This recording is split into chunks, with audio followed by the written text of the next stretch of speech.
Bonsoir à toutes et à tous. Très heureux de vous retrouver sur ce plateau du dimanche soir avec cette semaine mon co-présentateur Thierno Souleymane Diop-Niang. Bonsoir Thierno. Tout à l'heure, en seconde partie, nous recevrons Mesdames Enta Dioum Ning et Mame Diarra Bousso Ngom qui viendront nous présenter leurs ouvrages respectifs.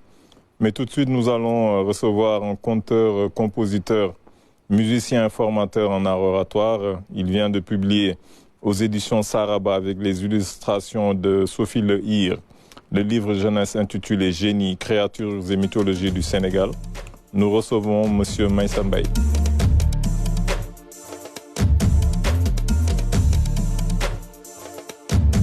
Nous allons également recevoir un entrepreneur culturel de renommée mondiale, fondateur du Salon international de la musique Dakar Music Expo, dont il vient nous parler de l'édition 2024. Nous accueillons M. Doudou Sarr.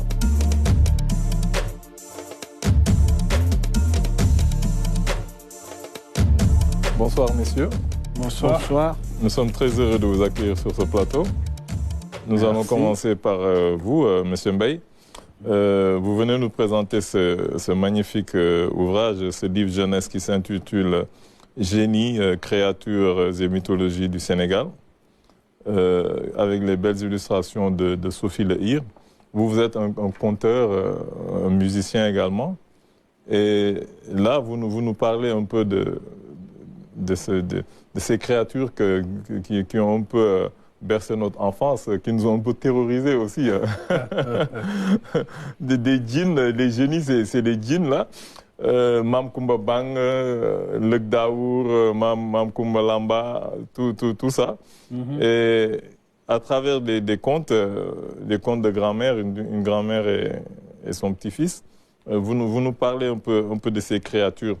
Est-ce que vous pensez que ça a son importance, surtout pour la cible, pour les jeunes? Est-ce que ce n'est pas des choses qui vont leur faire un peu peur? Est-ce que ça va les aider à dormir? C'est fait pour. C'est fait pour, puisque les contes, notamment ce qui concerne les djinns, ont un volet pédagogique. J'ai été éduqué par ma grand-mère, et c'est vrai que le soir, quand elle me contait ces contes-là, elle avait tout un répertoire de contes. Des contes qui faisaient peur quand j'étais pas très, très gentil dans la journée, et d'autres contes qui étaient aigre-doux et des contes beaucoup plus sucrés.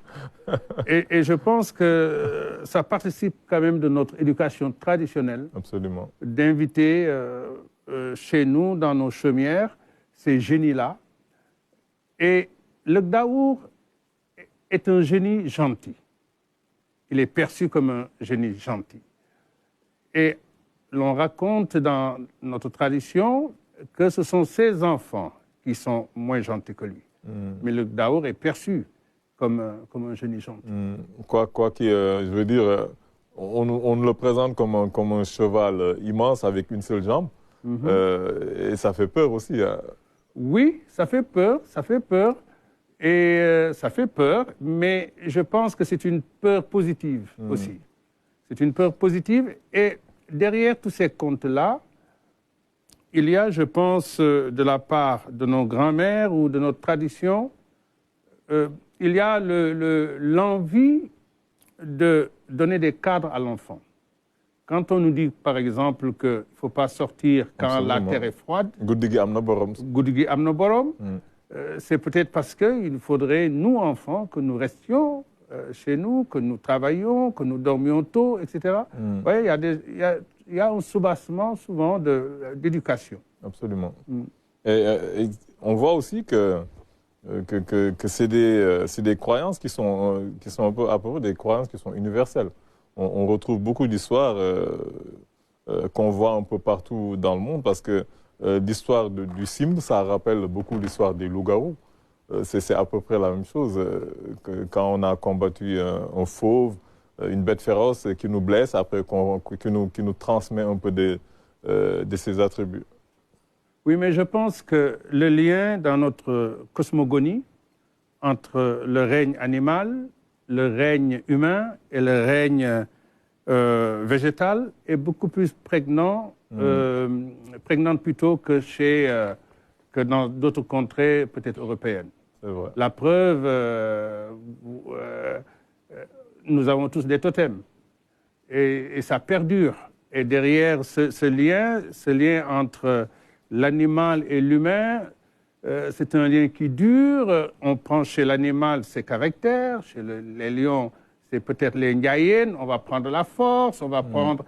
Oui, donc c'est un pan important de notre tradition et qui fait aussi de nous, Africains, des hommes déjà ancrés dans l'écologie.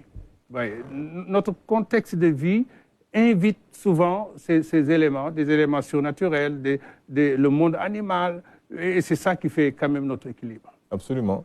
Et la partie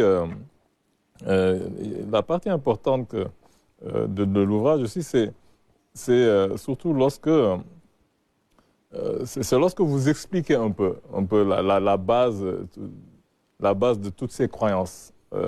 Et là, le problème, c'est quand on parle à un enfant de l'aspect pédagogique de ces choses-là, de ces croyances, parce que là, il est expliqué de manière assez claire que ce sont des alliances que nous avons avec ces djinns et que ce sont des esprits qui nous protègent. Et que lorsque nous sommes venus sur ces terres-là, nous avons trouvé, voilà, il faudrait qu'on fasse ces choses-là pour pouvoir préserver cette alliance-là. Là, on inculque vraiment à ce jeune ce type de croyance. C'est un parti pris, ça. Oui, tout à fait. C'est un parti pris. Je disais tantôt que de tout ce système de pacte, le fondement, c'est le respect de la nature. Par exemple, jusqu'à présent, moi, je ne peux pas verser de l'eau chaude par terre. Tant bien même que je suis sur un robinet, un évier, je ne le fais pas. Je mets de l'eau froide et je verse.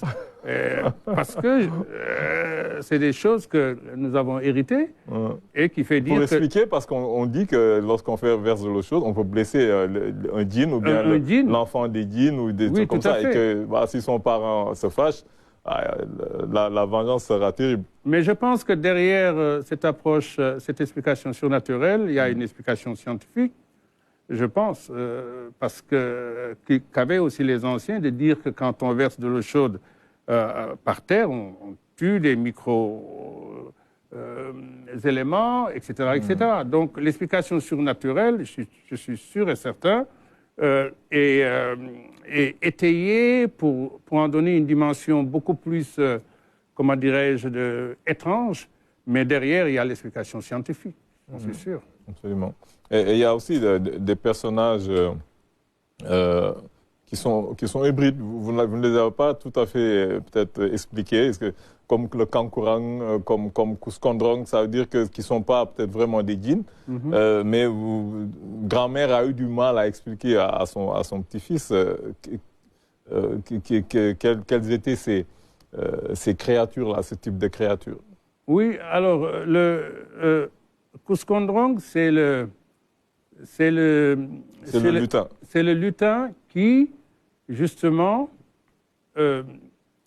révèle le défaut du lutteur Ngagne Demba. Ça, et la morale, c'est que faut pas être vaniteux. La morale, c'est que il faut toujours respecter plus petit que soi. Et aussi, la morale, c'est aussi que dans le conte, Kuskondrong est censé, quand il fait combat avec un lutteur, quand il gagne, il est censé le rendre riche, le rendre riche en fortune. Et là, dans le projet, dans l'écriture, ce qu'on a imaginé, c'est que malgré qu'il ait vaincu le lutteur, il va lui donner un cadeau beaucoup plus précieux. Absolument. Qui est le temps. Ouais. Le temps. Donc c'était le parti pris. C'était le parti pris au niveau de l'écriture. Tout à fait. Et l'autre, Kankourang, ce n'est pas un djinn, c'est un mythe, mais c'est un mythe aussi régulateur dans la société Diola, puisque dans le conte, le jeune circoncis Mandemori, qui avait des parents très pauvres, ne pouvant pas lui acheter un taureau, après la sortie de la case des hommes, Kankourang va réguler tout cela et va lui amener le plus grand taureau. C'est toujours chez nous la défense de l'orphelin. Tout à fait. Absolument. Tierno. Merci Aliou. Bonsoir. Bonsoir, Tierno. Félicitations pour cet ouvrage. Il est très beau. Merci. Je pense que moi, j'ai beaucoup aimé les dessins, les illustrations. Et il y a vraiment beaucoup de talent et derrière de la recherche. Alors, vous avez parlé de cosmogonie. Je pense que c'est important parce que dans cet ouvrage, vous mettez en exergue nos mythes. Et en tout cas, qui sont parfois des réalités qui viennent de notre monde ou qui sont cachées, qui sont parfois redoutées. C'est selon les cultures, c'est selon les ères et les ères. R-A-I-R-E-S et ères, les périodes. Je pense que tout ça constitue aussi ce qui est notre culture ou notre tradition. Je pense que c'est une très bonne chose. Moi, je pense que ce qui est intéressant avec nos cultures et nos traditions, c'est que même avec l'assaut de la modernité ou du progrès, ces cultures et ces traditions résistent. Je pense que et c'est important parce qu'une société qui avance, c'est aussi une société qui a de la mémoire, qui se rappelle ses traditions et qui sait se les passer à travers le temps. Et donc moi, j'ai beaucoup aimé cet ouvrage parce que aussi, ça permet aussi de, je ne dirais pas de formater, mais en tout cas de permettre aux jeunes de comprendre un peu, de puiser dans le patrimoine culturel et traditionnel de notre nation, ce qui est important pour les édifier eux-mêmes. Donc tout ça, je l'ai retrouvé dans cet ouvrage, surtout à travers ces personnages qui sont célèbres, qui, comme vous l'avez dit, parfois qui font peur, et parfois qui ne le font pas. C'est pourquoi, moi, ma première question, c'est d'abord par rapport à l'illustration. Pourquoi cette dame, vous l'avez choisie pour illustrer cet ouvrage? Alors, dès l'entame de mon exorde, j'aurais dû dire que ce projet est un projet à trois. C'est-à-dire, c'est un projet d'abord de l'éditeur, Souleymane Gueye, qui est un jeune éditeur qui fait un travail fantastique, de Sophie Lehir, qui est l'illustratrice, et de moi-même. Donc, la photo de la couve représente Mam Koumba Bang. Et Sophie a pris le parti justement du bleu, puisque vous voyez que dans le projet, ce sont des génies polyades, des génies qui habitent les eaux. Et ça a été le parti pris de prendre la couleur bleue, mais aussi ce génie-là, il est dit que Mam Koumba Bang, à Saint-Louis, des fois, prend la forme humaine et se promène dans les marchés. C'est ce qui est dit, et Sophie a voulu l'humaniser un peu. C'est pour ça qu'elle a peint de cette façon-là. Super. Alors, moi l'autre question que j'aimerais vous poser, c'est par rapport effectivement à l'existence de ces djinns ou de ces personnages, etc. Ou je ne sais pas comment... Quelle est la frontière aujourd'hui entre le mythe et l'existence réelle de ces personnages-là? Parce que ces personnages sont tellement ancrés dans nos mœurs de tous les jours, à Rufisque, à Saint-Louis, à Dakar, à telle enseigne qu'on pense qu'elles existent, qu'elles vivent avec nous. Alors, pour vous, au-delà d'illustrer ça dans un livre, quelle est un peu la frontière que vous donnerez à l'existence de... Mais la question que vous posez est importante parce que je crois que ce qui fait notre être, au-delà c'est aussi notre culture. Et les mythes et les légendes font partie vraiment de nos cultures. On a beau expliquer beaucoup de choses, certains peuples ont expliqué, le peuple occidental, par la psychanalyse, le moi, sur moi, etc. Mais nous, notre moi, c'est un moi à la fois individuel et c'est un moi aussi des mythes. Et je pense que habiter nos mythes nous permettent, en tout cas moi me permet d'être un homme beaucoup plus social. Parce que derrière tous ces génies ont comme vecteur des valeurs, on dirait peut-être même des soft skills, des valeurs africaines. Le tout-puissant Luc Daour, il est empreint de générosité. Donc, Kankourang, il est régulateur social. Vous voyez, on a ces génies qui sont là avec nous autour de valeurs. Et nous, ce qui nous cimente, en tout cas moi, ce qui me cimente comme Sénégalais, c'est à travers ces mythes, ce sont ces valeurs qu'ils véhiculent et que j'essaie d'habiter. Mais vous avez parlé de l'Ekdaour. Est-ce qu'alors le fleuve de la transmission est interrompu avec ses enfants? Parce que quand l'Ekdaour dit à la jeune fille autour de l'arbre, en fait, lui donne des conseils, ramène la jeune fille après leur voyage vers l'île, etc. Il dit que tu ne dois plus en 3 fois goudi pour Goudi Amna Borom. En 3 fois, il dit cela. Mais ensuite, il dit que ses enfants sont en tout cas pas aussi sympas que lui. Mais alors, est-ce qu'il n'a pas su éduquer ses enfants sous le sillage de sa sympathie ou qu'est-ce qui se passe? Mais c'est toujours, je pense, pédagogiquement, hein, moi, comme je le ressens, c'est toujours l'approche duale. C'est-à-dire le génie, il a ces 2 approches. Protecteur, qui cadre, mais aussi possibilité de détruire. Alors, oui, ça existe. Alors, qu'est-ce qui fait que le génie peut être destructeur? C'est peut-être aussi du fait que de l'homme, de l'humain, qui se comporte mal, etc., etc. Donc, je pense que ce que l'Ekdaour a voulu dire à Khéwé, c'est de lui dire que ne pense pas seulement que le génie n'a qu'un seul côté. Le génie, il est à la fois quelqu'un qui protège et il peut être aussi quelqu'un qui détruit. Donc, c'est ton attitude qui fait que tu vas avoir le bon ou le mauvais génie. Donc, c'est toujours dans l'approche, je crois, éducative. Oui, mais si l'être humain est fondamentalement façonné avec des défauts, et si l'être humain habite un territoire physique sur Terre, qu'on peut identifier, localiser, ce qui pour moi est impossible par rapport aux djinns. Peut-être les patriarches ou les gens qui sont versés dans la religion savent où sont habités où habitent les djinns, etc. Mais nous autres simples êtres humains, nous sommes capables de faire des erreurs, nous sommes capables d'avoir des défauts. Donc s'il nous arrive aujourd'hui de mal nous comporter avec un djinn sans le savoir, est-ce que nous devrons à ce moment-là subir le courroux des djinns? Mais je vais essayer de vous répondre en évitant la psychanalyse. Pourquoi les gens font des thérapies?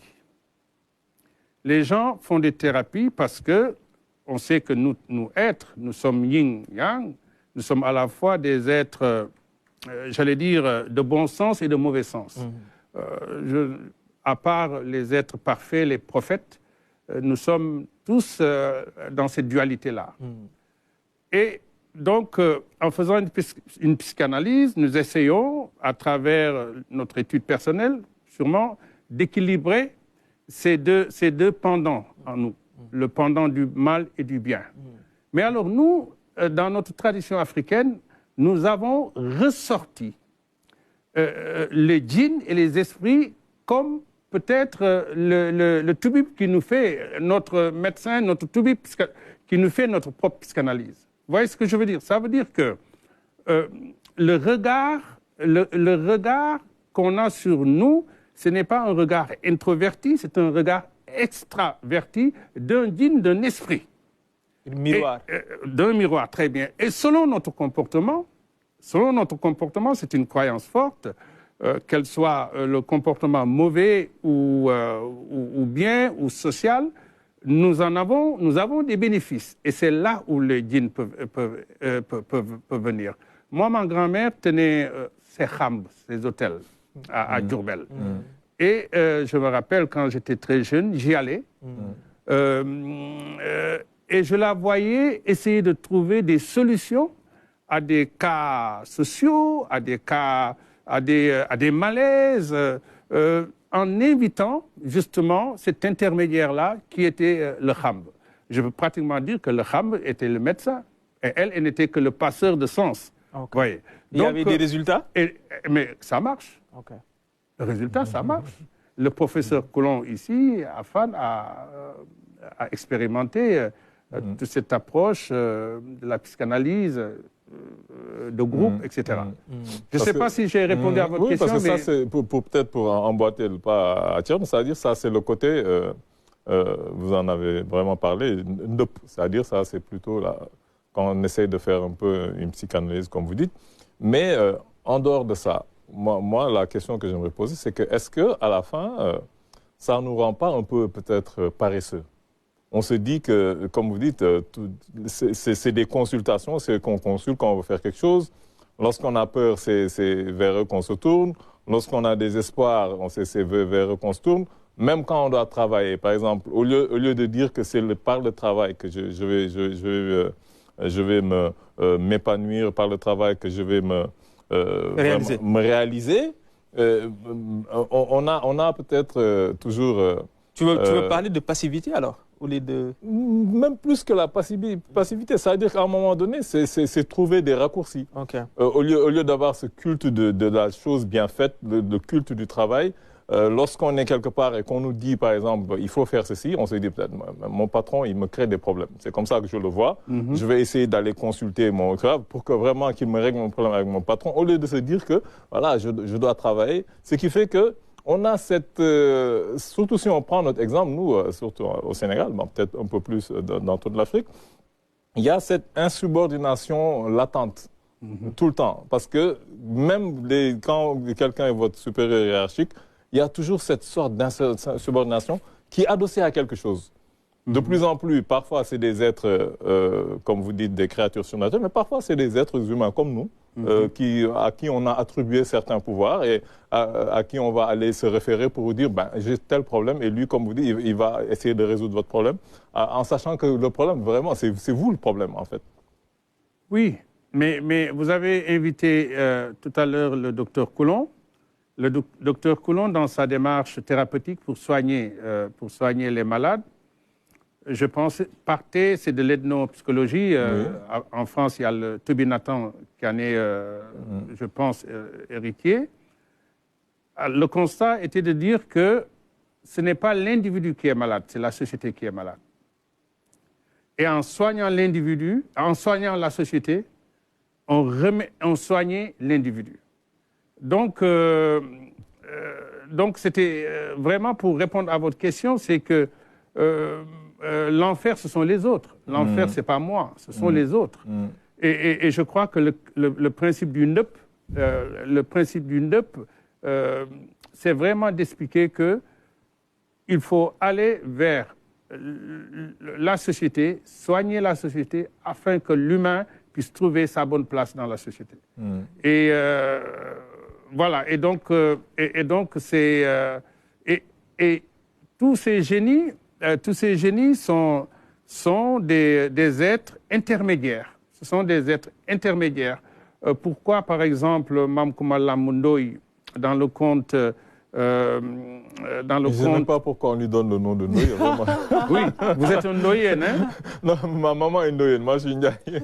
Ah oui, parce que les Ndoye ont pactisé avec Mam Koumala et pour pouvoir vivre à Rufisque. Vous voyez, donc cette personne qui était acculturée, qui est partie longtemps en Europe, qui avait perdu toutes ses racines, vivait comme un mal-être. Il a fallu lui faire du NEP pour qu'il retrouve. Moi, quand j'étais aux États-Unis, à Atlanta, j'étais très surpris par une pratique, Kwanzaa Celebration, une pratique des Noirs américains. Et j'ai l'impression que nous perdons tout cela, et les Noirs de la diaspora se raccrochent à ces mythes. Absolument. Moi, je les ai vus faire pratiquement Kwanzaa Celebration du NEP, quoi. Bien sûr. Du NEP. Et ils disaient qu'ils se recollaient avec cet autre d'eux-mêmes qui était l'Afrique. Alors que nous, ici en Afrique, tout ça part. Absolument. Monsieur Sarr, je pense peut-être que vous avez peut-être une opinion par rapport à tout ça. Alors là, je suis retourné à l'école, en fait. Au centre de documentation, et c'est marrant parce qu'en arrivant, on était en train de discuter, et il y a ma fille qui vit à Genève qui m'a écrit la semaine dernière en me disant quelle référence de livres ou d'ouvrages sur nos mythes et mythologies je pouvais lui envoyer. Je suis au Salon du Livre à Genève le 6 D'accord. Voilà, donc je lui Le donnerai 6 un livre. Le 6 ou mars. le 6 mars. Le 6 D'accord. mars, Bah, semaine prochaine. Et ça tombait bien parce que je me dis, bah, tiens, ça, c'est un ouvrage que je pourrais recommander parce que du coup, j'ai cherché sur Internet. Bon, j'ai pu trouver quelques ouvrages, mais ça, c'est très bien.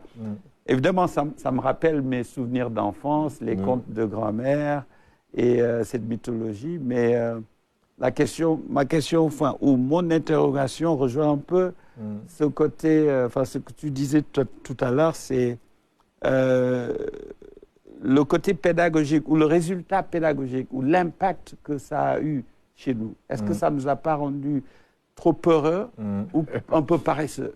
Parce que c'était ne fais pas, ne fais pas, ne fais pas, ne fais pas, ne fais pas. C'était que des interdits, en fait. Et ça avait tendance à nous faire peur, plus qu'à nous éveiller. Et je pense qu'il y a eu un manque pédagogique dans cette transmission. Et moi, c'est ça qui m'interpelle. En écoutant parler M. May et tout ça, à la limite, c'est quelque chose qui m'interpelle tous les jours par rapport à la société, vu qu'on parle de société, de l'être humain dans une société. Une société en pleine mutation, hein, on est d'accord. Ouais. Donc oui, c'est très intéressant de voir qu'il y a des gens qui se penchent sur ces sujets-là et qui partagent un petit peu les fruits de leur recherche à une audience beaucoup plus large. Oui. Absolument. Peut-être un dernier mot, mais j'aimerais peut-être par rapport à ces interrogations. Oui, mais moi je pense qu'au-delà du génie, notre éducation africaine est une éducation qui est, comment dirais-je, c'est une éducation qui est très complexe. Qui est très complexe parce que, autant, moi je vais vous en donner un exemple. Moi, je suis formateur en art oratoire. Je forme sur la prise de parole en public. Je forme des cadres, je forme beaucoup de personnes. Et dans mon cabinet, je me rends compte que par rapport à l'expression orale, beaucoup de personnes que je forme ont eu des inhibitions très tôt quand ils étaient jeunes. Absolument. C'est-à-dire que quand on est jeune, on nous interdit de parler fort. On nous interdit. Et quand on prend de l'âge, on grandit avec cette peur de parler. Et du coup, ça, c'est un aspect aussi de notre culture. Dans notre culture, il y a des fondamentaux, hein, il y a des choses, des valeurs de Djom, etc. Mais il y a aussi certaines valeurs qui sont à recorriger, hein, comme vous dites. Tout n'est pas parfait dans notre culture, mais dans l'ensemble, le respect de l'aîné, moi qui vis entre l'Europe et ici, je pense que les Européens ont beaucoup à apprendre de nous, de notre culture, par rapport au respect de l'aîné, par rapport à certaines valeurs, la parole donnée, la générosité, etc. Absolument. Mais c'est vrai que tout n'est pas parfait dans notre culture. Absolument. Un dernier mot, c'est bon? C'est bon. Donc, de toute façon, c'est un ouvrage, comme j'ai dit, un magnifique ouvrage pour les jeunes et les moins jeunes aussi. Hein. Ça s'appelle Génie, créatures et mythologie du Sénégal, aux éditions Saraba. Ils sont spécialisés en beaux livres, hein, Saraba. Oui, tout à fait. Ils font de très beaux livres. On reçoit souvent des auteurs qui publient là-bas. Nous allons peut-être terminer cette première partie avec vous, Doudou Sarr, pour parler un peu de musique. On reste toujours dans le domaine de l'art. Je pense que c'était la 3e édition ou bien la 4e. La 5e. La 5e, quand même. Le bébé grandit. Ah oui, le bébé grandit. Ça va vite. Je me rappelle de la première édition comme si c'était hier. Absolument. On est à la 5e édition du Dakar Music Expo. Pour présenter un peu Dakar Music Expo, c'est quoi le festival? On dit que la répétition est pédagogique. Absolument. Donc je vais reprendre. Alors, Dakar Music Expo, Dakar, la ville de Dakar qu'on célèbre. Parce que pour moi, c'est aussi attractif que la ville de Cannes. Enfin, j'établis ce parallèle pour une raison très claire, parce que Cannes abrite le MIDEM, qui pour moi est la reine des salons des marchés de l'industrie musicale. Et Cannes, pour moi, Dakar, c'est Cannes. C'est ça. Musique parce que c'est mon domaine d'expertise. C'est le domaine dans lequel je travaille tous les jours. Et Expo pour faire référence au salon, au marché, aux rencontres professionnelles, comme on dirait le salon de l'agriculture, qui est très prisé ici et assez fréquenté par les Sénégalais chaque année. Donc Dakar Music Expo, c'est une rencontre annuelle, professionnelle, et c'est pour ça que peut-être ça va sous les radars, parce que c'est vraiment par rapport au secteur. Absolument. Et rencontres pendant lesquelles, ça dure 3 jours chaque année, on invite des professionnels du pays, du continent, ou qui viennent d'autres parties du monde entier, de l'Europe, d'Asie, pour discuter de notre industrie, de notre écosystème, des défis, des perspectives, des nouveautés. Et aussi, c'est une vitrine pour les talents, pour les artistes, c'est une vitrine pour nos jeunes artistes, pour rencontrer des acheteurs. Donc, c'est un marché. Et la journée, on a des activités académiques, et le soir, c'est des concerts, des showcases, pour qu'on puisse montrer le talent qu'il y a, que regorge ce pays et ce continent. Absolument. Et cette année, vous, comme tous les ans, vous invitez beaucoup d'artistes qui sont confirmés et beaucoup de nouveaux talents également. Et cette année, vous aviez qui au niveau de Dakar Music Expo? Alors, on a eu 3 jours. Le premier jour, on a ouvert la cérémonie avec un plateau en 3 tableaux, une symphonie de Kora qui nous est venue de Ziguinchor, où il y avait 7 ou 8 joueurs de Kora, un truc extraordinaire. Ensuite, pour meubler le plateau, pour les changements de plateau, on a fait un jeune très très doué qui s'appelle Chekha, qui fait guitare-voix, mais qui fait plus que ça, mais c'était la formule qu'il a présentée. Et on a fini l'ouverture avec le jeune Sahad et son groupe, qui nous fait un petit peu un mélange d'afrobeat, high life. De fusion, comme il l'appelle. Oui, voilà. Donc ça, c'était le jeudi. Le vendredi, on a eu Kialoum, l'une des plus belles voix du pays. On a eu Rihanna, une jeune qui monte, qui fait un petit peu de jazz. Qu'on a reçu récemment. Voilà, donc c'était ça. Et quoi encore, j'oublie la programmation du vendredi. Et Amadeus, qui est en train de cartonner aussi, qui a clôturé le jeudi. Le samedi, H2Bess en tête d'affiche, qui revient d'ailleurs pour le DMX, accompagné par le groupe Simsam. Et on a eu Dakar Ska Jazz, un groupe d'Africains, d'Européens, parce que Dakar est devenu un carrefour en Afrique de l'Ouest, où beaucoup de musiciens de la sous-région vivent à Dakar maintenant. Et ça produit un foisonnement musical qui est extraordinaire. Et on a aussi reçu Afrobiotics, c'est un groupe où le lead singer, c'est un Sénégalais qui vit en Australie, accompagné de musiciens australiens qui étaient venus passer quelque temps à Dakar. Donc c'était un programme musical très riche et très varié, parce que c'est multigenre et multigénération, et pour tous les goûts, et puis tout type de festival, justement, parce que l'idée, c'est de trouver des débouchés pour ces jeunes. Exactement, c'était peut-être ma question suivante. J'ai omis certains noms, mais ils m'excuseront. Comme on dit en Wolof, Koulim Djoum. Voilà, absolument.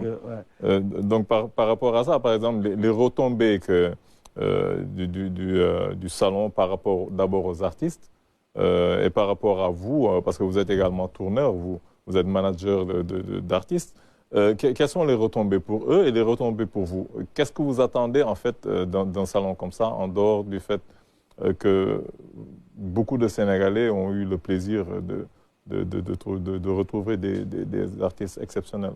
Alors, les retombées sont multiples. Alors, il y a les retombées professionnelles, donc tous les maillons de la chaîne de valeur sont représentés. Donc, un producteur pourra rencontrer un éditeur, par exemple. Un producteur de musique pour rencontrer un éditeur, un manager pour trouver un booker pour son artiste. Et on peut être édifié sur les dernières tendances en intelligence artificielle ce qui a été le cas. On a eu toute une journée sur l'intelligence artificielle et on peut trouver du booking. Et vous avez parlé des risques de l'intelligence artificielle par rapport aux artistes, parce qu'on se dit que l'intelligence artificielle peut tuer l'art, peut tuer la photographie, le dessin, la musique. Parce que maintenant, mais tu n'auras jamais ça. Ouais, ça, c'est clair. Tant qu'on a ça, c'est bon. On n'a rien à craindre. Moi, pour moi, c'est une valeur ajoutée. C'est quelque chose c'est un outil supplémentaire pour faire certaines choses. Par exemple, pour un artiste qui n'a pas les moyens, qui prenait 5 semaines pour faire masteriser son album, là, à partir de, je sais pas, de son studio à Guédiawaye, il peut trouver un logiciel qui lui permet de faire cet exercice technique à partir de sa création. À partir de sa création. Donc, il y a des outils qui sont mis à la disposition des créateurs pour leur faciliter la tâche, mais qui ne vont jamais remplacer la créativité. Et pour moi, c'est ça le plus important. Absolument. Tierno. Bonsoir. Bonsoir, Tierno. Alors, moi, je vous ai écouté et je me suis dit, aujourd'hui, vraiment, on vit cette industrie musicale au Sénégal et en Afrique. La musique est devenue quelque chose de fondamental, même dans l'économie de ce pays.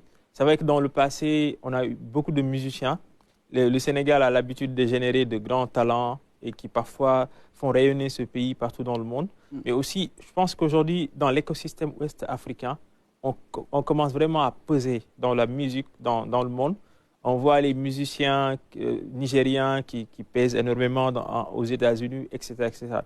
Tout ça, c'est important. Et c'est pourquoi ce genre de festival, pour moi, il faut l'encourager, même si ça passe sous les radars, comme vous dites. Je ne sais pas pourquoi. C'est peut-être volontaire ou délibéré. Alors moi, la question que j'aimerais vous poser aujourd'hui, en termes d'évaluation, 5 ans après, quel est le bilan? C'est positif? Vous avez envie de continuer? Vous pensez qu'il y a des choses à améliorer, etc. Quel est votre sentiment après 5 ans? 5 ans après, chaque année, je me lance d'arrêter. Parce qu'on connaît tous le milieu culturel. Mais par rapport à ce que vous venez de dire, par rapport à ce qui se passe dans la filière musique, parce qu'on parle beaucoup d'industrie culturelle et créative. Moi, je me concentre sur la filière musique. Par rapport à ça, l'Afrique a de très beaux jours devant. Surtout par rapport à ce qui se passe au Nigeria, en Afrique du Sud, en Afrique de l'Est. C'est vrai qu'on occupait les devants de la scène, on a dormi sur nos lauriers et on a perdu un petit peu le leadership, mais ça va revenir. Moi, je pense que quand on regarde le pourcentage que reçoit l'Afrique par rapport à la part du gâteau, c'est peut-être 1 ou 2% sur des centaines de milliards de dollars que représente l'industrie musicale. Exactement. Et donc, pour moi, il y a de très beaux jours devant nous. Il y a un chantier énorme, surtout en termes de législation, en termes de gestion, parce que à la base, pour la musique, la source de revenus, la principale, c'est les droits. Et on a un chantier énorme. On a fait beaucoup de progrès dans le pays, dans ce domaine-là, au niveau de la SODAV, au niveau de certaines lois qui doivent être mises en application. Mais je pense que the future is bright, comme on dit en anglais, quoi. Pour moi, l'Afrique a de très beaux jours devant lui, devant elle. Oui, donc, le bilan pour moi, j'arrivais sur ça, c'est oui, je vais continuer. C'est ça la réponse. Je vais continuer parce que cette année, ça a été paradoxalement l'année la plus challenging, la plus difficile, mais l'année la plus réussie parce que tout le monde est parti de Dakar. Enfin, je parle des invités internationaux. On en avait 35 qui venaient de peut-être 7 ou 8 pays du monde entier. Et ils veulent tous revenir l'année prochaine. Donc, il n'y a pas meilleur indicateur que ça. Au niveau local, l'adoption sur le plan local, j'ai vu beaucoup d'artistes sénégalais venir rencontrer, venir avec une posture de curiosité pour vouloir apprendre et se renseigner et voir ce qui se passe et rencontrer des professionnels venus d'ailleurs. Donc, il y a un engouement qui s'est créé. Maintenant, dans le circuit, c'est pour ça que je dis c'est sous les radars. Ce n'est pas délibéré ni volontaire, c'est juste faute d'équipe ou de ressources humaines ou de moyens pour placarder tout Dakar avec Dakar Music Expo. Mais ça va venir, ça va venir. Je dis toujours, on commence toujours, Wanyubo Gisben l'a commencé, on a 5 ans. Après, on va grandir de manière organique et puis puis voilà. Mais l'intérêt et la pertinence du projet ne se discutent plus. L'intérêt auprès des acteurs culturels, auprès des professionnels, auprès des artistes, moi je pense que maintenant ils sont tous acquis à la cause.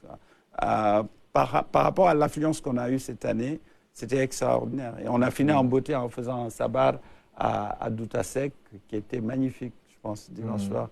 Et ils sont tous repartis. Avec des étoiles plein les yeux. Absolument. Il y en a qui veulent déjà revenir au mois de mai pendant la biennale déjà. Ouais. Oui, mais dernière question, c'est par rapport à vous, ce que vous disiez, grandir. Il y a un acteur, pour moi, majeur, qui doit rencontrer ce festival pour lui permettre de grandir, c'est l'État, notamment le ministère de la Culture. Oui. Quel est aujourd'hui le rapport de ce festival avec l'État ou le ministre de la Culture? On sait qu'on a un ministre très bouillant qui est sur plusieurs fronts, mais concrètement... Et le ministre que je salue au passage et à qui je renouvelle mes félicitations et mes remerciements au passage, qui m'a reçu. Et la contribution du ministère de la Culture a été 4 fois c'est la 3e fois que le ministère m'accompagne. Et cette 3e fois, je pense que ça a été substantiellement revu à la hausse. Ouais, donc, big up à monsieur Alusso et à sa directrice des arts, Madame Khoudia. Super, bon, j'en profite pour lui dire parce qu'il avait promis de soutenir l'émission dimanche soir. Donc, monsieur le ministre, on ne vous a pas encore vu là. Ah ben, voilà. Je pense que le message est entendu. Absolument. Monsieur Mbaye, vous êtes également musicien. Peut-être un mot par rapport à tout ça. Moi, j'avais créé en 2007 un espace à Dakar, Keur Meïssa, à mon retour donc de l'Europe. Et le projet de Keur Meïssa était de promouvoir les musiques traditionnelles et la poésie. Super. C'est un projet que j'ai tenu pendant une dizaine d'années. Mais ce que je remarque vraiment dans le landerneau culturel, je pense que le secteur souffre d'un manque d'accompagnement de l'État. Quand j'analyse un peu la culture en France, vous savez qu'en France, il y a une diplomatie culturelle. Oui. La culture, elle est accompagnée dans le monde entier, les instituts français, etc. Donc, pourquoi pas faire le link entre la culture et la diplomatie? Ça permettrait aux arts de voyager. Et je pense qu'aussi, pour beaucoup de promoteurs, moi, à la SODAV, j'étais le représentant des lieux de concert. Je faisais partie autour du fameux rémunération équitable, etc. Je pense que l'État devrait, comme en France, il y a des labels, il y a des SMAC, scènes de musique actuelle, Café Poésie, etc. Quand un promoteur ouvre une salle et qu'il prenne en charge des salaires énormes, moi, dans mon café-concert, il y avait 6 concerts par semaine.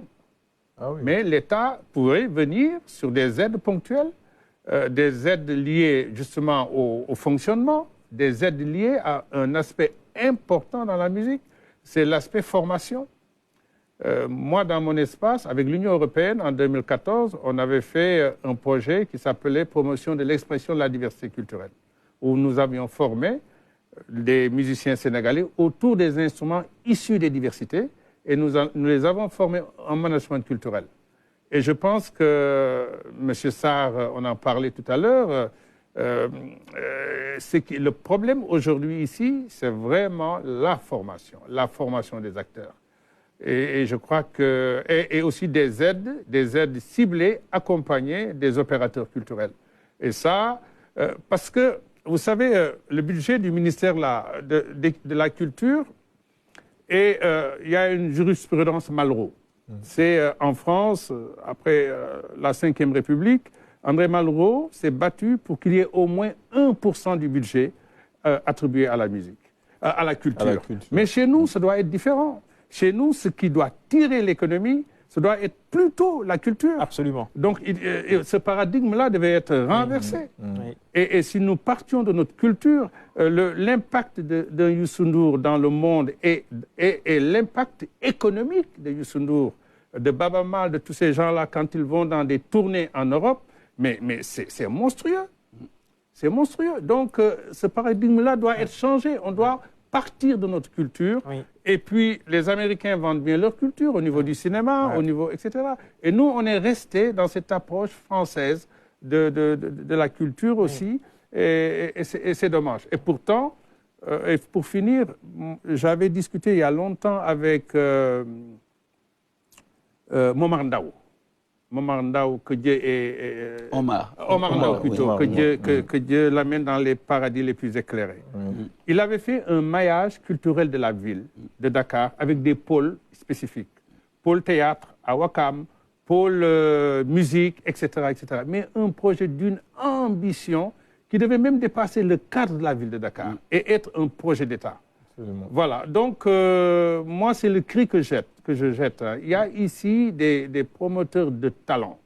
Il y a des artistes de talent et l'État doit changer son paradigme et mettre des budgets dans la culture. Et surtout que le lien entre culture et éducation, aux États-Unis, Barack Obama, c'est un joueur de sax. Moi, je me rappelle à Paris, l'ambassadeur du Japon à Paris, c'est un pianiste de feu de Dieu. Donc, ce lien entre culture, sport et culture doit être rehaussé.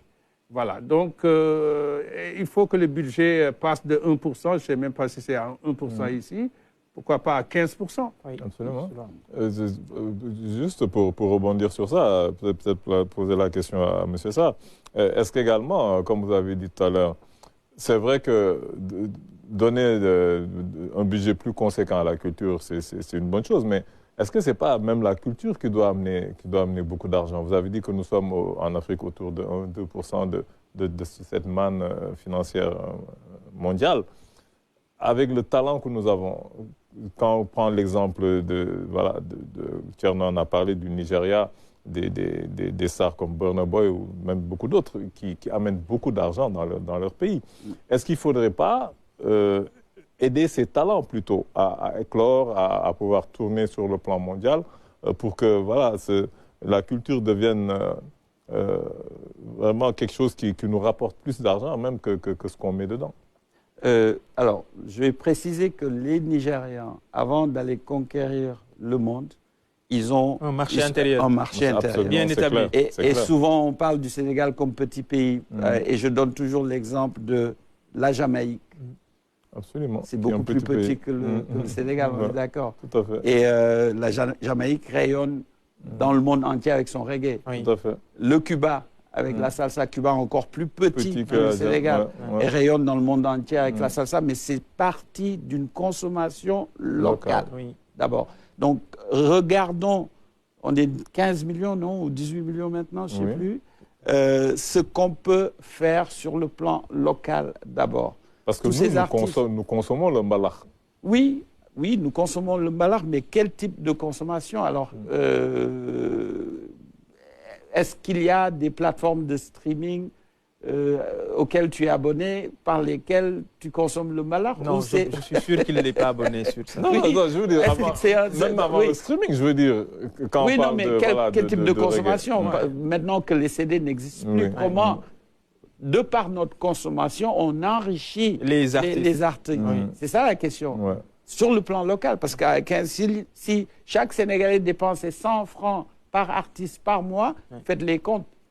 Donc d'abord, c'est ça qu'il faut se dire. Parce qu'ils vont, par exemple, c'est vrai que là, vous parlez d'un problème vraiment qui est là depuis tout le temps. Maintenant, avec le côté digital, un peu moins, c'est le piratage.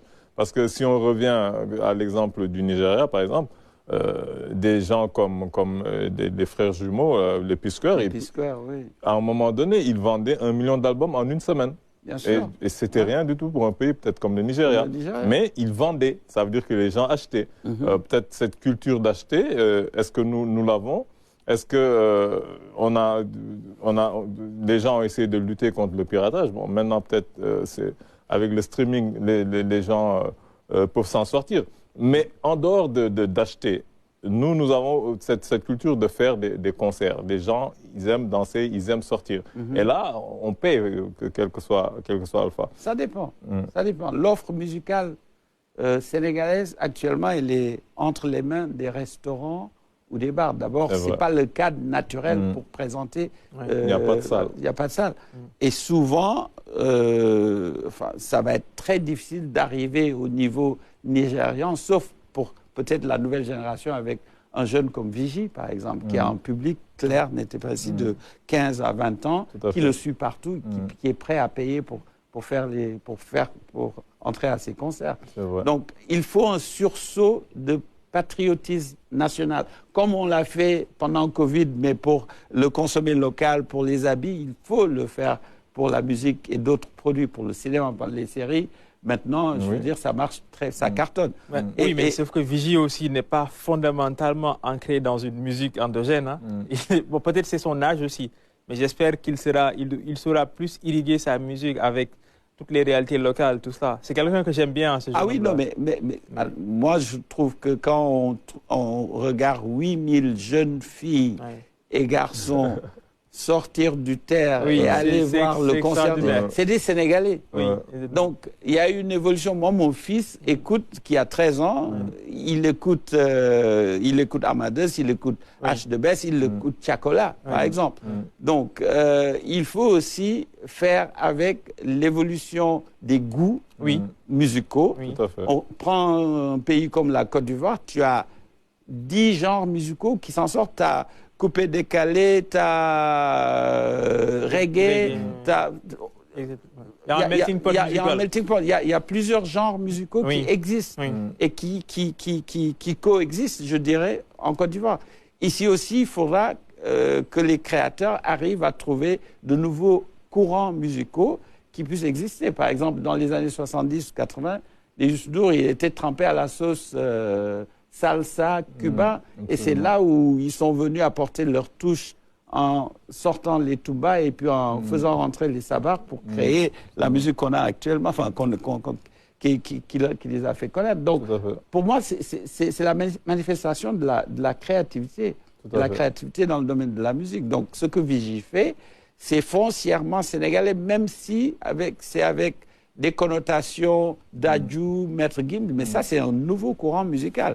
Je veux dire, on a eu des groupes des groupes japonais qui font du reggae, mais il n'y a rien de mal à ça. Tout à fait. Non, il n'y a rien de mal. Je dis que c'est normal. Des groupes sénégalais qui ont fait du rap, qui l'ont amené à des sphères.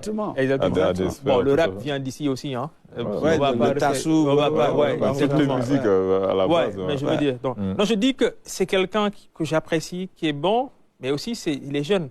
Il aura le temps de se construire, de s'enfler de nouvelles connaissances, de savoir dans la musique qui est un chemin très long. Absolument. Et peut-être demain trouvera véritablement son style.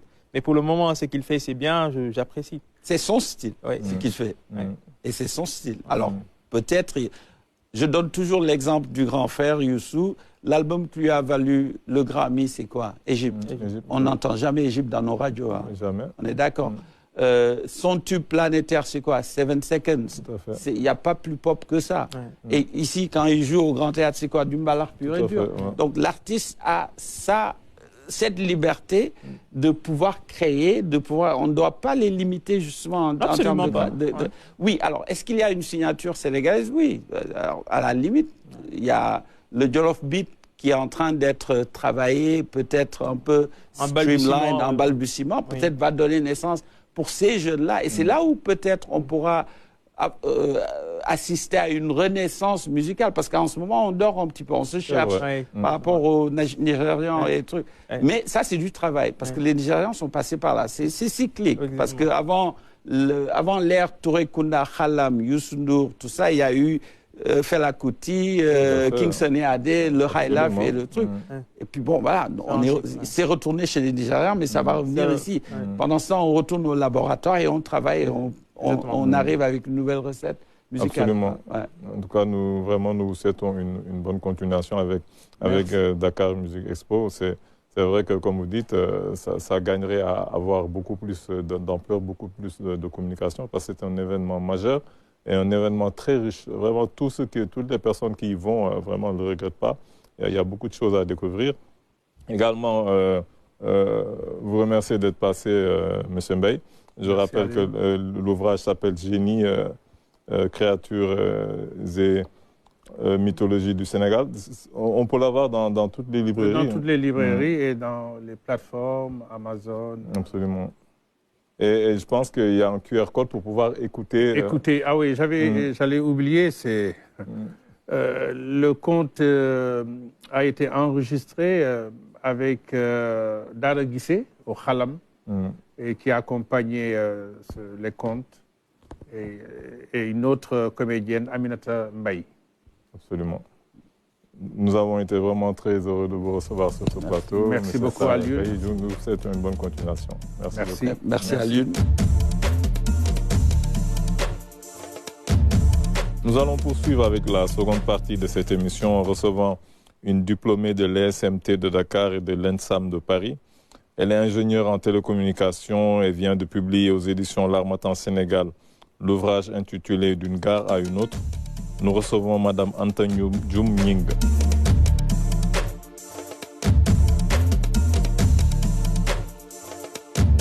Nous allons terminer avec une élève en classe de terminale. Elle écrit depuis l'âge de 14 ans et publie aux éditions L'Harmattan Sénégal son premier roman intitulé Savannah, la princesse de la savane. Nous accueillons Madame Mamdiara Boussongop.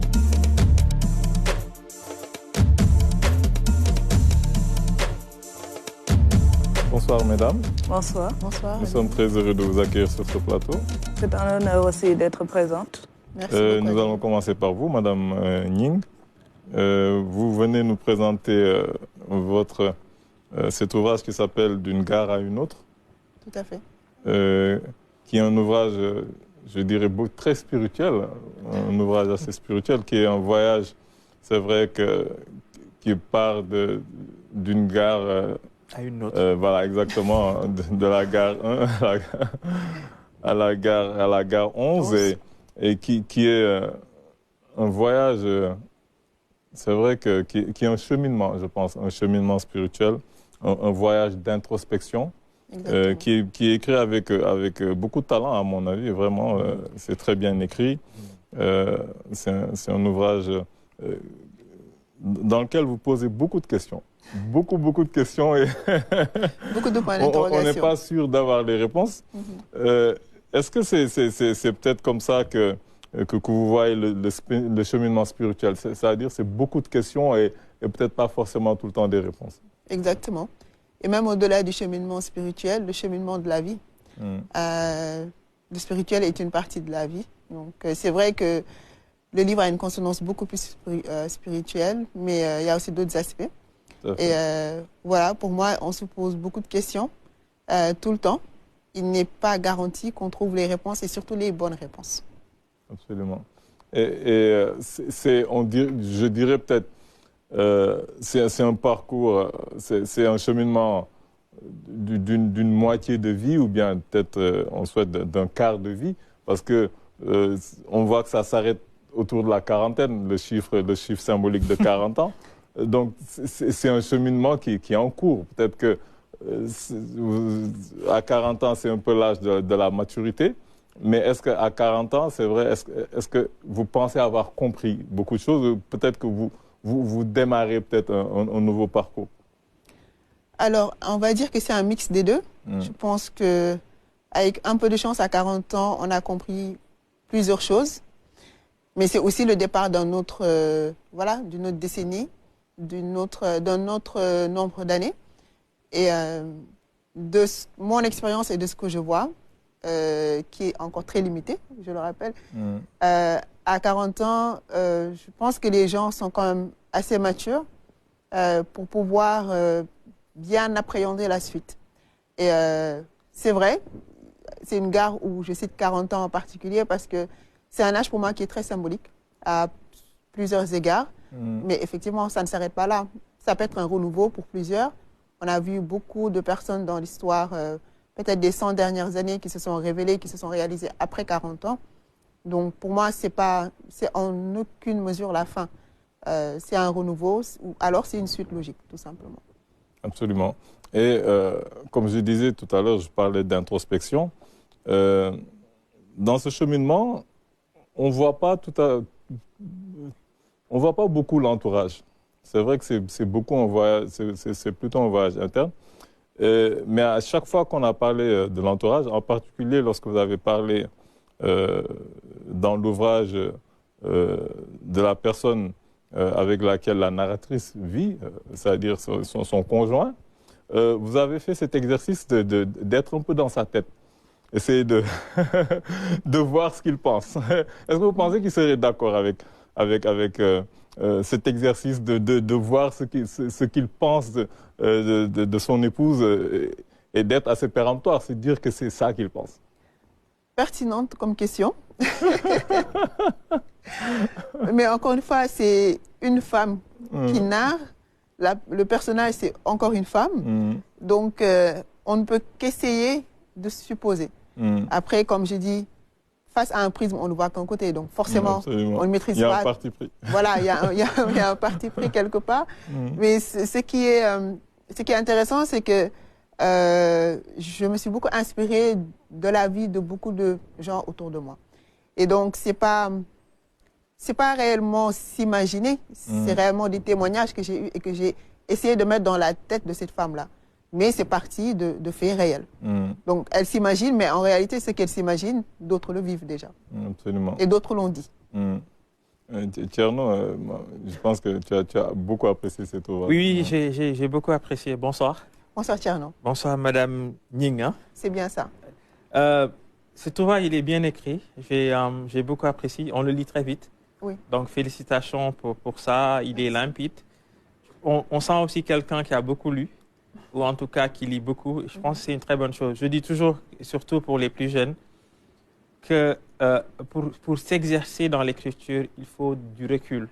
Et ce recul, c'est beaucoup de lecture. Exactement. Énormément de lecture parce que c'est avec ça qu'on trouve les matériaux pour construire une histoire, une trame, etc. Et je pense qu'on trouve ça dans cet ouvrage-là.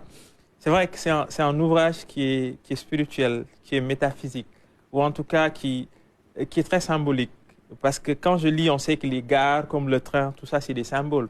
Mais le voyage se passe dans votre état d'esprit, ou en tout cas dans un état d'esprit. Donc c'est un voyage intrinsèque au sein de nos valeurs, ou en tout cas de nos conditions sociales, humaines, tout cela. Et donc c'est intéressant parce que ça part avec l'aube, tout simplement, la prière de l'aube, Sujud, etc. Et là, j'ai une question d'ailleurs, parce que Sujud, c'est la page 22. Et vous parlez qu'il y a un sentiment perceptible que par les initiés. Et moi, j'ai envie de vous demander, mais qui sont les initiés? Ceux qui font le Sujud, tout simplement. Donc, ceux qui ne sont pas du Sujud ne sont pas des initiés? Alors, c'est un peu une métaphore, parce que il y en a qui prient sans prendre le temps de prier, en fait. Ils le font parce qu'il faut juste le faire. Il y en a d'autres qui prennent plaisir à prier. Et il y en a d'autres qui prennent le temps de prier parce qu'ils veulent lui consacrer le temps qu'il faut. Et donc, quand je dis initié, c'est dans le sens d'indexer cette catégorie de personnes-là qui, quand ils prient, prennent le temps de prier et se concentrent dans leur prière.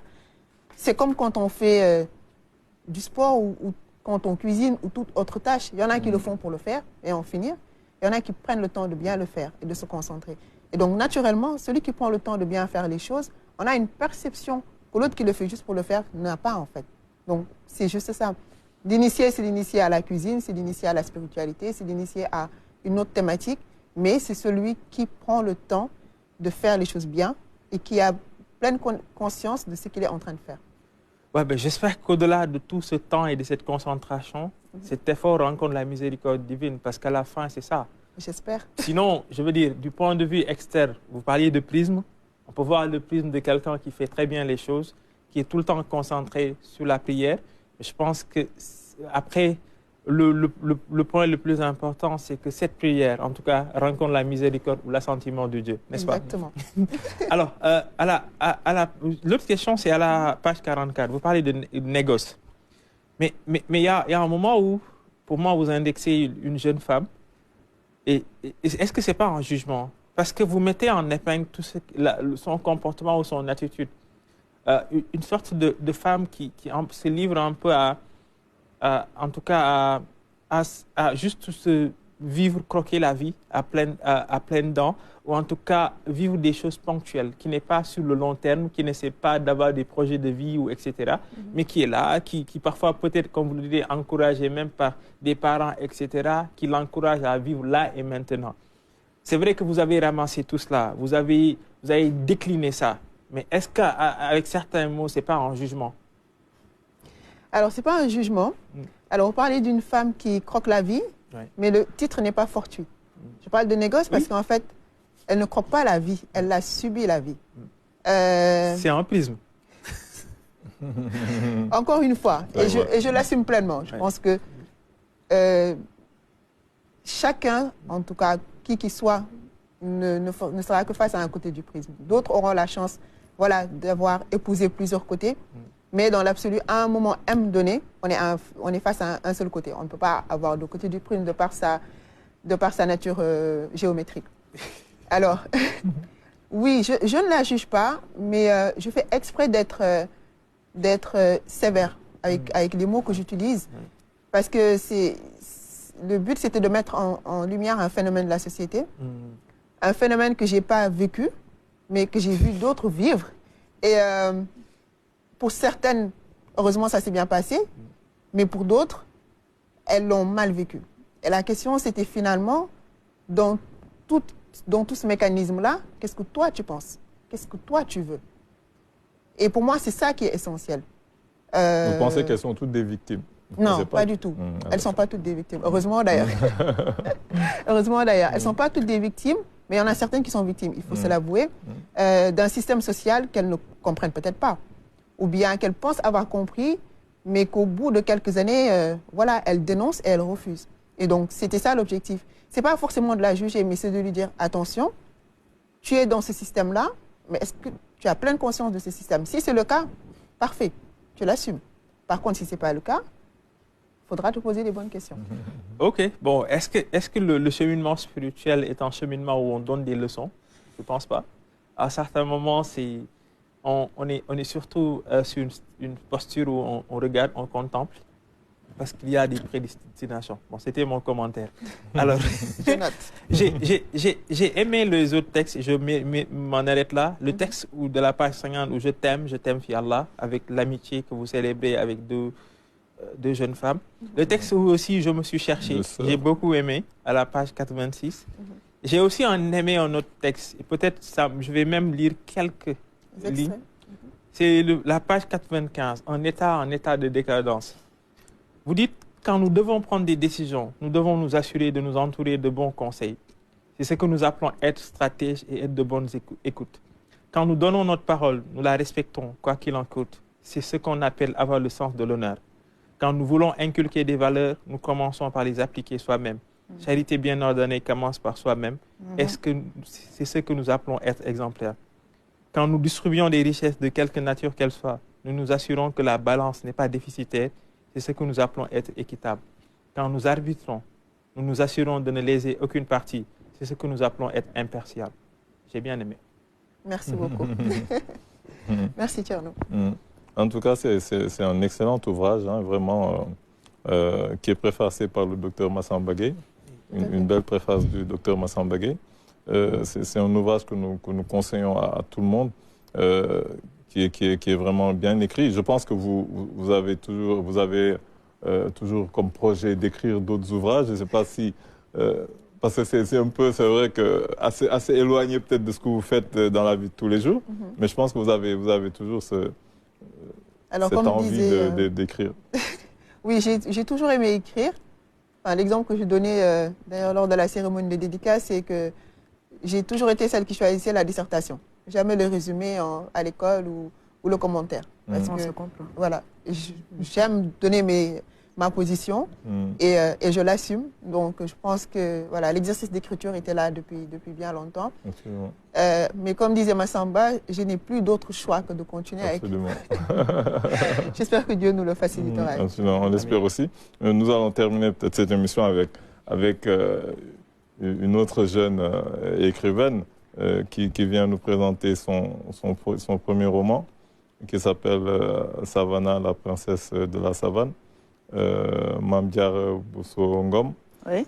c'est vrai que je pense que vous écrivez depuis toute jeune, depuis adolescente.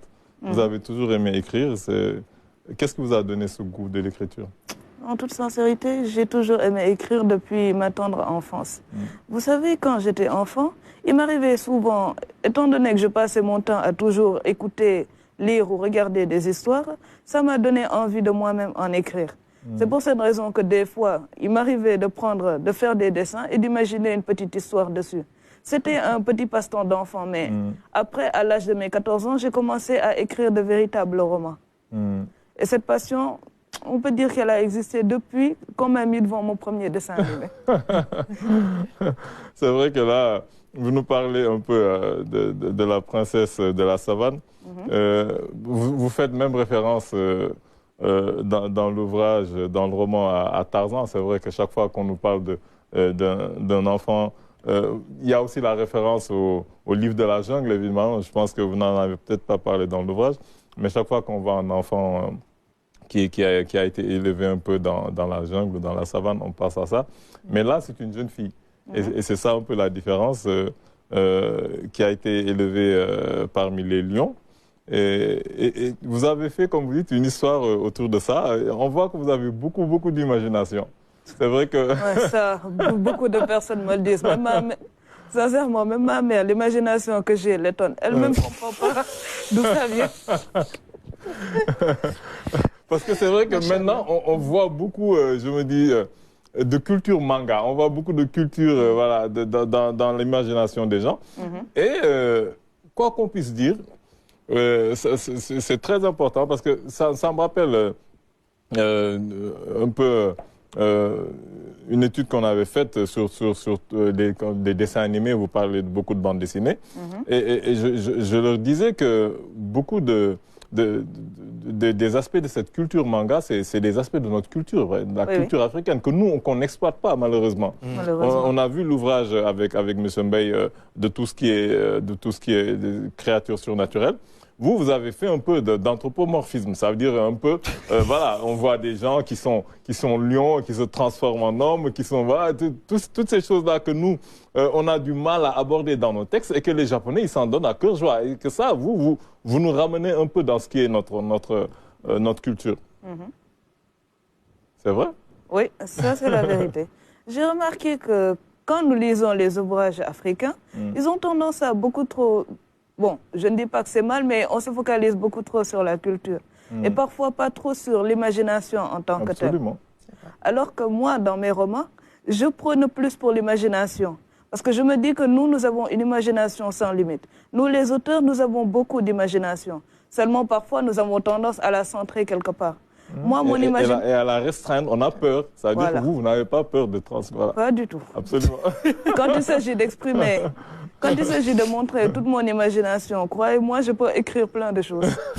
On vous croit sur parole.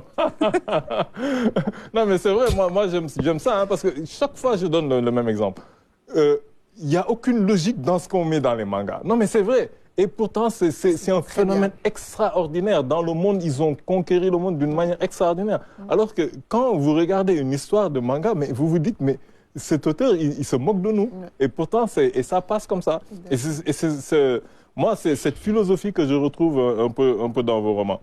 Et même le fait, je ne sais pas si vous l'avez fait exprès, de nous amener des tigres dans la savane, de nous amener des lynx, mais vous savez qu'ils ne sont pas dans la savane. Ça, c'est un parti pris, vous l'avez fait exprès. Oui. J'ai même expliqué comment le tigre est arrivé dans la savane, dans l'un de mes passages. Oui, absolument. Qu'il a été importé de son endroit d'origine et qu'on l'a amené ici. Vu que les scientifiques... Après, ils se sont reproduits. Oui, c'est ça. Étant donné que les scientifiques voulaient d'abord s'occuper de tous les félins, ils ont pris les félins de la savane et ils ont aussi voulu prendre les félins d'autres endroits, comme le tigre. C'est pour cette raison. Oui, c'est pour cette raison. Le jaguar, il est... Parce que même les jaguars, il n'y en a pas. Et peut-être autre chose aussi, les léopards et les panthères, parfois les gens, ils oublient que c'est la même chose en fait. Léopard, c'est un autre nom pour dire panthère. J'avoue, des fois même, ça nous arrive de les confondre tellement ils se ressemblent. Absolument, non, c'est la même espèce. Et Thierno, je pense aussi, il se marre depuis tout à l'heure. Non mais Mame Diarra, Comment vas-tu? Je vais très bien. Et vous? Oui. Alors, c'est pour te féliciter Oui. pour cette production. Je pense que, moi je le dis toujours, je suis très heureux chaque fois que je rencontre une jeune personne. Merci. Écrire. Je pense que c'est important. Je pense que ça me ramène à des années derrière, quand on était encore jeune, à ton âge, et qu'on commençait à écrire. Il n'y en avait pas beaucoup. Et aujourd'hui, je pense avec le recul, 10 ans plus tard ou 15 ans plus tard, il y a beaucoup de jeunes qui commencent à écrire, à émerger sur la scène littéraire. C'est une très bonne chose. Oui. Je t'encourage à le faire. Ton histoire, elle est originale parce que, comme il a dit, une jeune femme perdue dans une savane, des hommes qui deviennent des animaux et des animaux qui deviennent des hommes. Je pense qu'il fallait le penser. Et puis, cette interconnexion, ramener des espèces qui vivent dans d'autres espaces géographiques et les amener en Afrique, etc. Aussi, il fallait y penser. C'est vrai que tu as beaucoup d'imagination. Maintenant, d'abord, la question que j'aimerais te poser, mais d'où tires-tu d'abord, c'est ton inspiration? Ça, c'est ma première question. Et après aussi une autre. Est-ce qu'aujourd'hui, dans les prochains romans que tu vas écrire, tu vas te diversifier? Et pour cela aussi, tu vas commencer à lire autre chose. Parce que peut-être en ce moment, tu écris ça. C'est une très bonne chose. Mais est-ce que demain, dans les prochains ouvrages que tu veux écrire, et j'espère que tu vas continuer à écrire, tu vas te diversifier, lire autre chose, enfler ta connaissance d'autres lectures? Ne vous inquiétez pas pour le fait d'écrire. Non, je ne m'inquiète pas. J'ai même dit à beaucoup de mes proches, je compte écrire jusqu'à mon dernier souffle. Inch'Allah. Bon, l'inspiration, je dirais que ça me vient naturellement. Pourquoi je dis ça? Parce que des fois, je peux être dans un environnement, tout ce qu'il y a de plus ordinaire. Être dans ma chambre, ou bien être à l'école, dans la rue, en train de marcher. Je suis là complètement zen, sans aucune arrière-pensée, quand soudainement une idée d'histoire me vient complètement en tête. Certes, ce n'est qu'un petit scénario, mais au fur et à mesure que j'écris ce scénario, d'autres scénarios aussi s'ajoutent. Et croyez-moi, des fois même, moi je me pose la question, d'où toute cette inspiration me vient? C'est ça le propre d'un auteur. D'un auteur, c'est vrai. Exactement ça. Ok. Bah, je pense, je dis que bon, aujourd'hui, on a aujourd'hui la chance dans l'espace culturel. On a reçu auparavant un conteur d'avoir le cinéma qui est en vogue. Et je pense que le cinéma est nourri ou irrigué par des auteurs qui ont de l'inspiration. Absolument. Je pense que les maisons de production devraient se rapprocher de toi. Et comme ça, pour une collaboration, parce que comme tu as la chance d'être très prolixe dans l'écriture, ça peut être très intéressant en fait. Ouais, en plus, le milieu du cinéma, ce serait un rêve, parce que c'est là où j'ai vraiment envie de travailler. Transformer mes romans. J'ai lu dans ton esprit alors. Transformer mes romans en des scripts et les faire en des films ou en des dessins animés. Parce que de cette façon, je pourrais inculquer beaucoup de valeurs aux jeunes générations. Et peut-être même aux générations d'aujourd'hui. Bon, partager des valeurs, tu veux dire? Oui, partager des valeurs. Mieux qu'inculquer. Non, mais je te le souhaite parce que je pense que tu as, comme j'ai dit, tu as le talent, tu as l'inspiration. Maintenant, c'est un chemin long. Ça demande beaucoup de travail, beaucoup lire, toujours lire, parce que c'est ça qui étoffe la connaissance et le savoir, et aussi discuter avec des personnes qui ont aussi beaucoup lu, qui ont une certaine expérience, des auteurs confirmés, parce que c'est aussi ça en fait. Ça te gratifie d'humilité, parce que aussi c'est important. Et ne pas restreindre son inspiration, ton talent. Laisse ton talent. Non, mais elle t'a dit, son talent va partir. C'est ça le problème aussi. C'est-à-dire que je pense que là, et comme elle a dit, et comme tu l'as si bien dit, ce talent permettra d'irriguer d'autres arts, comme elle dit, que ce soit le cinéma, parce qu'on a besoin d'auteurs en fait. Oui. Pour les dessins animés, les gens manquent d'auteurs, parce qu'il faut d'abord des gens qui pensent des histoires, qu'elles soient mais surtout ce que tu dis, c'est-à-dire nos histoires à nous, que souvent d'autres prennent et deviennent des multimilliardaires, alors que tout vient d'ici en fait. Les grands films que tu vas voir ailleurs, les histoires à la base viennent ici. Et donc ça, c'est intéressant que tu prennes ce chemin-là, quoi. En tout cas, nous avons été très heureux de vous recevoir sur ce plateau. Je rappelle que ça s'appelle Savannah, la princesse de la savane. Ça a été publié aux éditions La Montagne Sénégal. Vraiment, nous avons été très heureux de vous recevoir, Mme Diarra Boussongom, également Mme Anta Dioumning. Nous souhaitons une bonne continuation. Remercier également mon co-présentateur, Thierno Souleymane Diop-Niang, remercier les techniciens de la RTS et tous les téléspectateurs qui nous regardent tous les dimanches soirs. À dimanche prochain, Inch'Allah.